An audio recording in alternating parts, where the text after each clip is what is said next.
May I help you? Are you a member of the Turtle Club? But am I not turtly enough for the Turtle Club? Is he okay? He's dreamt of this place ever since he was a child. Turtle. All right. Turtle.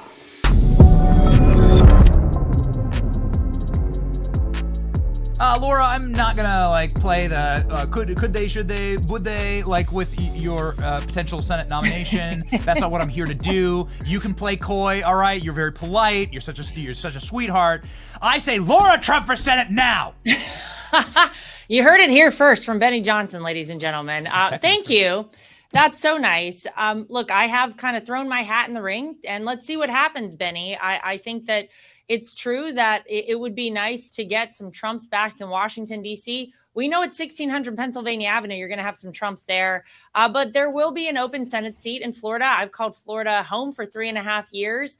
And obviously, having served as the co-chair of the RNC over the past, 9 months or so, and throughout the course of this crazy campaign, which I think is probably the most crucial and critical election we've ever had, it's really shown me how incredible it can be to serve. And I would love to serve as the next senator from Florida, if that is what our governor, Ron DeSantis, decides. That has yet to be determined. But I put it out there that I'd be honored to assume that role should he see fit.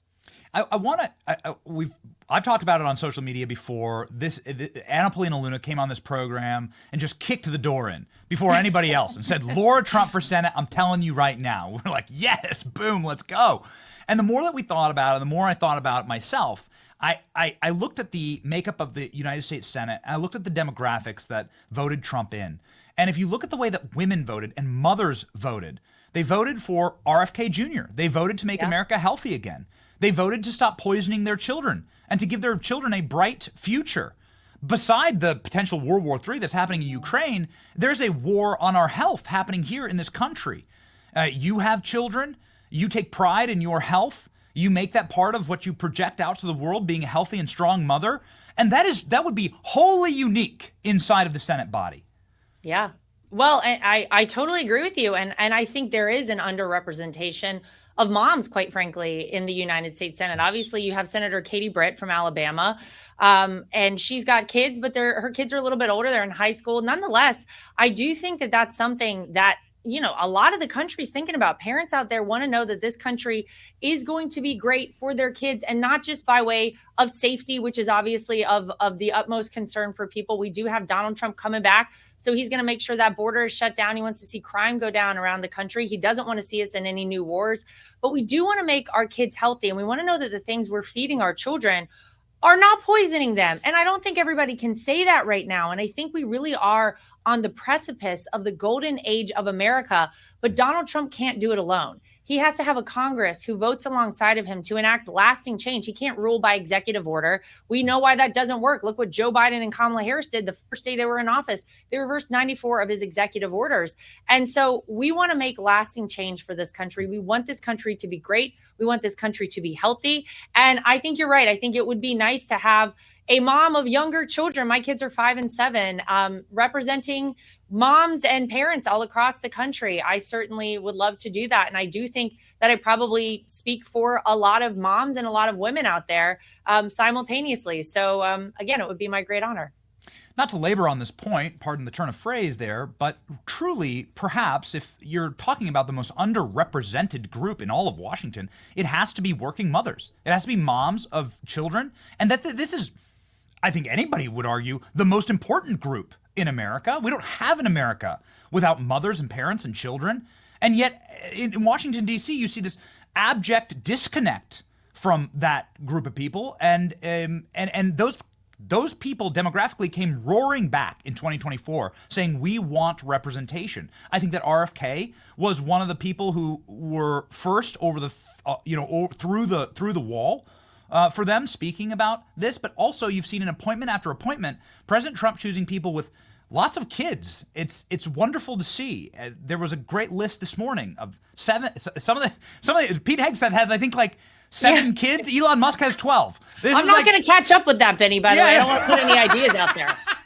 Gosh. But it's been so underrepresented. You don't have an America without parents. Of course you don't. And, I think the other thing parents are thinking about is education.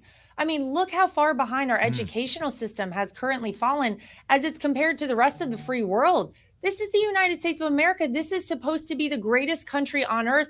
We should have the greatest educational system for our kids, but gosh, it's been failing them. The teachers' unions have had a stranglehold on our children's futures, and they should never have had it in the first place. We need to get people in office right now who are going to go in there. They're going to blow up these systems that are not serving the American people. I mean, look at the picks Donald Trump has had thus far to serve alongside of him for the next 4 years in Washington, D.C. These are disruptors, Benny, but they're disruptors in the best kind of way. We have to save this country. Now is the time. Now is the moment we're going to do that. And look, Donald Trump needs fighters right there alongside him in Washington, D.C. If I'm afforded the opportunity to do it, I would love to do it. He's got a great slate of people going in there. I can't wait for January 20th. Man, it can't come soon enough. Just very quickly here. When I know you're close with RFK and you're very close with the MAGA agenda. What did you think when you saw this photo of RFK and in what many are calling a hostage photo? Yeah. I saw McDonald's. somebody post something like, they're making the new guy do drugs to make sure he's not a cop and going to rat him out. I love it. All the memes to come out of this are epic. They're absolutely incredible. But look, he gets it. I mean, look, you don't need to live your life every day eating just sprouts and organic stuff. Every now and again, you can indulge in a Big Mac or something. But we do want to make sure that the Big Mac is cooked in food that isn't going to kill us ultimately, and oils that aren't going to kill us ultimately. And so hopefully the next photo we get of RFK eating a Big Mac or whatever he had there, a quarter pounder, maybe it'll be a little bit healthier. It'll make us all feel a little bit better. That's right. Beef tallow. Bring back the beef tallow. Bring back the butter. I'm all about it. I'm a big Paula Deen fan. Bring back the butter. That's right. Okay, so hold on. I got producers telling me you got to ask about her based chain before we move on here. Is this a MAGA chain? What up? Yeah, what y'all think of that? Yeah, listen, Benny, here's the beautiful thing that's happened right now in this country is there are so many of us who've been out there in front and saying, obviously we're supporting Donald Trump. It's my last name. I can't get away from it. You've been a huge champion out there. So thank you for that, for standing up when maybe it wasn't as popular to stand up for Donald Trump. But what we've seen happen, the unification is happening right now. Look at every football field near you with the Trump dance. Look at a UFC ring. Everybody is unifying around Donald Trump. And I feel like people are finally, not only are they exhaling and saying, oh, thank God we're going to save our country, but they're saying, thank God I can actually talk about the fact that I voted for Trump, that I supported this man, that I went in a voting booth and proudly filled out a circle for Donald Trump and handed it in for my vote. This is an incredible time in American history. And so I love to see everybody out there, out front. So yeah, I'm repping MAGA everywhere I go, and I love it. Absolutely. No shade, no problem. Right here, ready to go. So you're talking about the unity in America, yet there seems to be disunity for senators in the Republican majority that was delivered to them by your work at the RNC. We've said so publicly. There would be no Trump landslide without your election integrity work at the RNC. And there would be no mandate without your work. And so many of these senators, I personally believe, owe their newfound power and majority to your work, yet they are sabotaging some of President Trump's picks. It seems to be on, there might be some rocky roads ahead. We'll see. Your message about some of your father-in-law's appointments, and what would you like to see the Senate do? Well, look, I think that there's no disputing what the American people told them on November 5th. They said loud and clear, we want to take our country back. And we know the way to do that is via Donald Trump. He is not a traditional politician. Although he was president for 4 years, Benny, he still doesn't consider himself to be a politician. He's different. And because of that, he's going to have a different slate of people. He's choosing to work alongside of him to make America great again, to make America healthy again, and do all the work right now over the next 4 years so that we do have a great country at the end of Donald Trump's second term in office. These are the people he chose, and the American people chose him as the leader. So everyone in the Senate needs to get on board with these confirmations. Now is the time, and it's not going to look like anything you've ever seen before, and that's why people voted for Donald Trump. So I would just suggest everybody take a long, hard look at the 312 electoral votes, take a long, hard look at the popular vote by 5 million votes that Donald Trump won. look across the country at all the counties that he wanted to bright red map, Benny. That was a mandate by the American people. And now it's up to the Senate to deliver these confirmations so that he can actually do his job. Some of the comments are coming from Mitch McConnell. They were confirmed yesterday by Puck News and by Punchbowl that Mitch McConnell said there will not be recess appointments. And many are saying this could be an existential threat to Donald Trump's ability to appoint. Your message to Mitch McConnell. Well, I would say that the people have probably spoken on how they feel about Donald Trump, but they've definitely spoken on how they feel about Mitch McConnell. And he's right now not representing the majority of the American people, if that is something that he's willing to do, to really thwart the will of the people via Donald Trump. It's unfortunate that that's the way he thinks he's going to operate. But I would say that that the American people always have an option here. And you can vote these people out. Maybe you want to send a loud and clear message to them. If they are not doing what you think is right, call up your senator, call up, whoever it is in your local district and make your voice heard and make it loud and clear to them how you feel about these appointments Donald Trump has put forward and that they should be confirmed. Mitch McConnell is the single most unpopular politician in all of Washington, D.C. And it astonishes me to this day that he wields so much power being so disconnected from this. This is the map. This is the county by county map that you delivered at the RNC. Now, there's a passion project that you worked on. It was election integrity, specifically in Pennsylvania. And we've seen some shenanigans in Pennsylvania with the Supreme Court now bashing down more election rigging that is happening to try and potentially unseat a duly elected Republican senator in a massive race flip, Bob Casey losing his seat, Dave McCormick winning. Yet you see this illegal counting continuing in the state of Pennsylvania. I know the RNC is suing. Can you give us an update? Absolutely. Yeah, this is the kind of thing, by the way, Benny, that was going on that nobody really was paying too much attention to. This is not the first time this playbook has been utilized to try and sway elections illegally. This is what the Democrats have done for a long time. We just were ahead of them in this election, and we had people on the ground and we had eyes watching everything. So we caught them in this act. And essentially what they were saying is, there are undated or improperly dated mail ballots that are not able to be counted legally in the Commonwealth of Pennsylvania. November 1st, we had a ruling from the Pennsylvania Supreme Court, the RNC did, that said, yes, those are going to be discounted. You cannot count those legally in this election. Well, bring in the Democrat team after the election is already decided, after it's very clear that McCormick had won that race. And they said, oh, we're going to try and actually shove this down the throats of specifically Bucks County. We're going to try and get them to count these ballots that are improperly or undated.